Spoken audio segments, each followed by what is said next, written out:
Alô! Não estava nos meus planos gravar esse vídeo, mas acabei me dando conta de que ele é muito necessário. No começo da semana, eu postei uma breve explicação de cada grupo da comunidade LGBTQIA+. Mas se realmente queremos entender, nós precisamos explicar dois conceitos. Então vamos falar de gênero e também de sexualidade.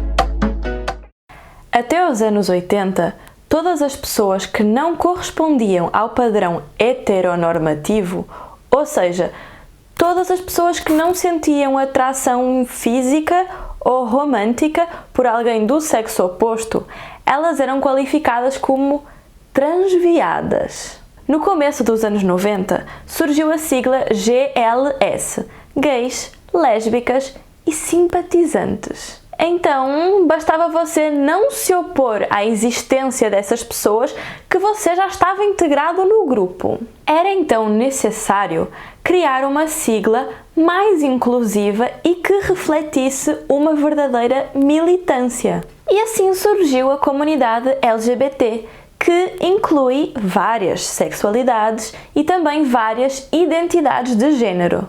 Mas o que isso significa? Quando falamos de sexualidade ou de orientações sexuais, estamos nos referindo a como a pessoa desempenha a sua vida sexual. Se elas preferem fazê-lo com alguém do sexo oposto, então elas são heterossexuais. Se elas preferem a companhia de alguém do mesmo sexo, então elas são homossexuais. Se elas têm atração por pessoas de qualquer um dos sexos, elas são bissexuais. E se elas não têm interesse em performar relações sexuais, então elas são assexuais. E não assexuadas, como eu já ouvi por aí. Então, os grupos L de lésbicas, G de gays, B de bissexuais e A de assexuais fazem referência a orientações sexuais. Falando agora das tais identidades de gênero.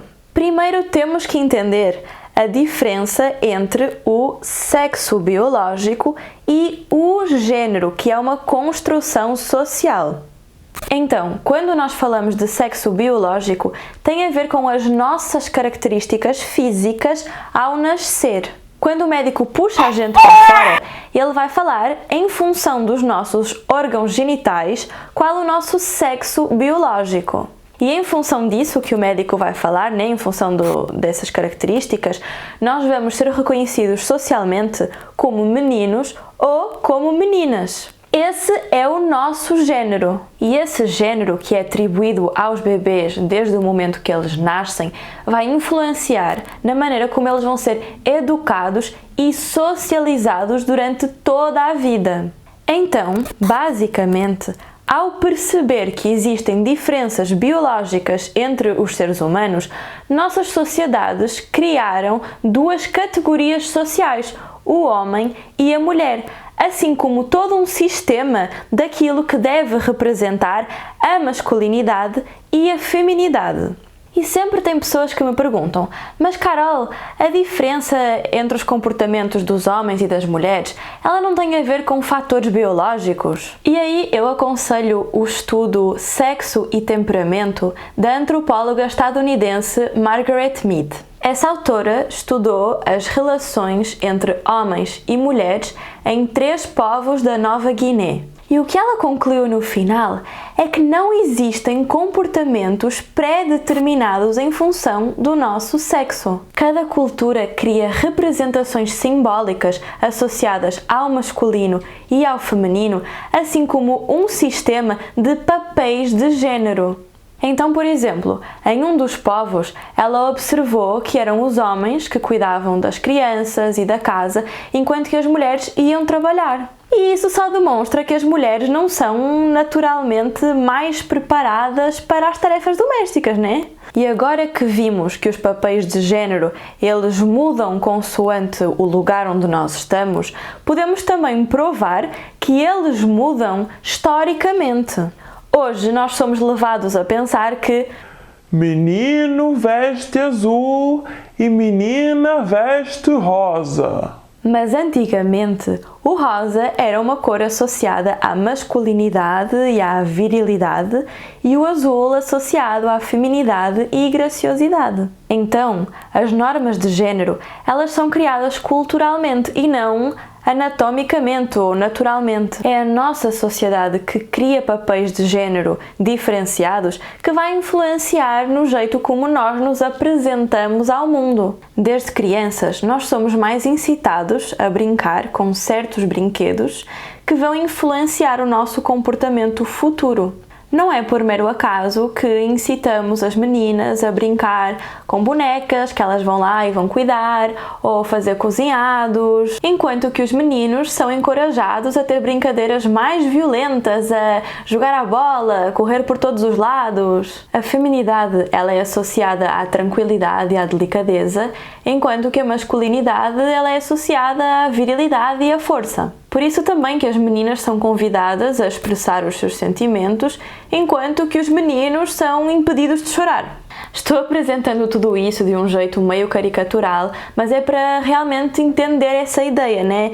E bom, sobre educação diferenciada, nós podemos até conversar melhor sobre isso em outro vídeo. Nós podemos até pensar que desenvolvemos certas preferências como uma cor, um jeito de se vestir ou um hobby de maneira autónoma e natural. Mas essas preferências, elas são influenciadas inconscientemente por normas e valores que nos são ensinados desde crianças de acordo com o nosso género. E a partir do momento em que nós nos apropriamos desses gostos, nós desenvolvemos nossa identidade de género. E o que acontece é que muitas pessoas, elas se conformam com esse género que lhes é atribuído socialmente, mas outras não se sentem felizes dentro dessa categoria. E isso me leva a falar das pessoas trans. Então vamos lá. Essa pessoa trans, ela nasce e ela tem um sexo biológico definido de acordo com os seus órgãos genitais. Só que, como nós vimos, a sociedade ela cria duas categorias em função desses órgãos, que são o homem e a mulher. Então, se o bebê nasce com um pênis, ele vai aprender a se tornar um homem, e se o bebê nasce com uma vagina, vai aprender a se tornar uma mulher, certo? Só que a pessoa trans, ela entra em ruptura com esses ensinamentos e ela transiciona a fronteira do género. Mas o que isso significa?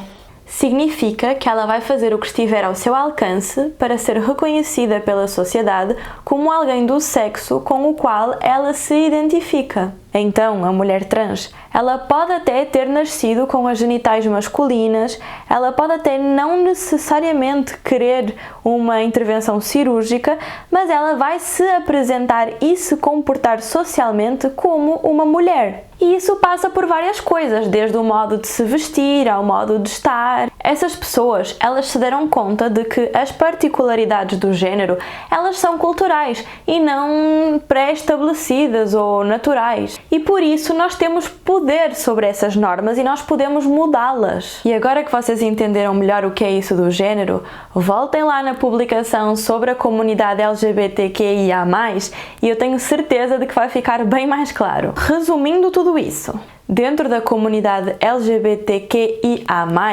temos pessoas com orientações sexuais diferentes do padrão heteronormativo e temos pessoas que põem em causa o sistema de género, e essas pessoas são as pessoas trans, as pessoas queer e as pessoas intersexuais. Bom, para aqueles que não tinham ideia de nada disso que eu acabei de explicar, eu espero que vocês tenham entendido um pouco mais e que vocês saibam que tem pessoas que dedicam toda uma vida aos estudos de género, então não vai ser um vídeo de 5 minutos que vai fazer toda a diferença.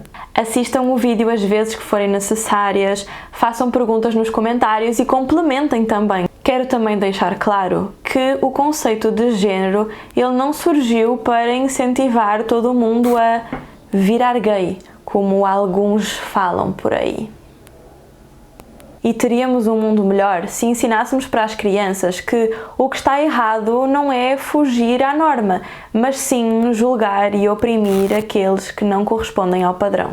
E é isso, eu espero que vocês tenham gostado, falem o que vocês acharam nos comentários e não se esqueçam de seguir lá no Instagram, lá no Twitter, no Facebook, no YouTube e eu vejo vocês em um próximo vídeo.